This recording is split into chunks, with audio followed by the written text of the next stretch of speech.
Assalamu alaikum wa rahmatullahi wa barakatuh. Alhamdulillahi rabbil alameen. Wassalatu wassalamu ala sayyidil anbiya wal mursaleen wa ala alihi wa sahbihi ajma'in. Rabbi shrah li sadri wa yassir li amri wahlul 'uqdatam min lisani yafqahu qawli. Ameen ya rabbal alameen. My dear brothers and sisters, I welcome all of you to our program today, the summary of Juz 22. And this Juz, as you know, has Surah Azhab, and then Surah Saba, Surah Fatir, and Surah Yasin. And this Juz starts with explaining what distinguishes the Prophet's wives, outlining their responsibilities, their conduct at home, and the noble status of the Prophet's household in verse 32 to 34. Verse 35 then gives an account of the qualities of all Muslims. Men and women are equal when it comes to their Islam, belief, obedience, truthfulness, patience, reverent fear, charity, fast, and modesty. 37, which is one verse, and is Prophet marriage to Zainab radiallahu ta'ala anha. And the details about the ruling of adoption following it are verses 39 to 48, clarifying the role of Prophet sallallahu alaihi wasallam. He is not the father of any your men. He is a prophet, the seal of the prophethood. He is a witness, the giver of the good news, and a warner. Verse 49 onwards are the ruling concerning women who are divorced, followed by ruling around the Prophet's own family life, how Muslims should approach to the Prophet's home. And then 55, verse 55, the believers are commanded to send salawat upon Prophet sallallahu alaihi wasallam. Verse 59 is a general command to hijab, and 60 to 73 is a warning to the hypocrites, concluding the people's questions about the last hour of the day of judgment arrives. Surah Saba starts with praising Allah Subhanahu O'tala.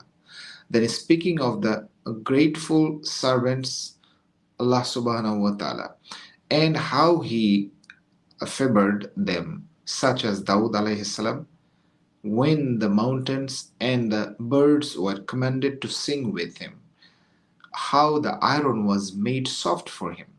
Then we have the mention of Sulaiman alayhi salam, how he was given the command of the wind, and then the copper was made to flow for him, the jinns that worked for him.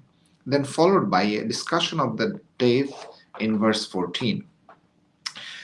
Verse 15 to 21 is the story of people of Sheba, who, because of their ingratitude, met a miserable fate, except the ones who believed from amongst them. Verse 22 to 27 talks of Allah's oneness before talking of the disbelievers' attitude of the Prophet masses, ending that discourse. And 54 with yet another description of their remorse and the sad state of the day of judgment. Surah Fatir is again invitation to the Tawheed of Allah Subhanahu O'tala, followed by comforting the Prophet when his people called him a liar. In a way to appeal to the disbeliever, he is invited to reflect upon his own creation, how he was created from dust, then from a drop, then made into pairs of male and female. If that is not enough, let him reflect into the night and day, phenomena is the universe, or the sweet and the salty water of the seas. Then questioning the theology of idol worship before inviting him to look at the fate of earlier disbelieving communities. The surah concludes at 45 with a reminder of forbearance of Allah Subhanahu O'tala. The disbeliever rejects and denies, yet Allah Subhanahu O'tala gives him time appointed until his appointed term. Next, verse 27 of Yasin conclude this juz, speaking of the truth of the Quran, then describing the physiological state of the disbeliever, who has then chain around his neck, the cover over his eye, and therefore a barrier that separates him from guidance, illustrating this sad state in an example of disbelieving community that received one, not two, but three messengers.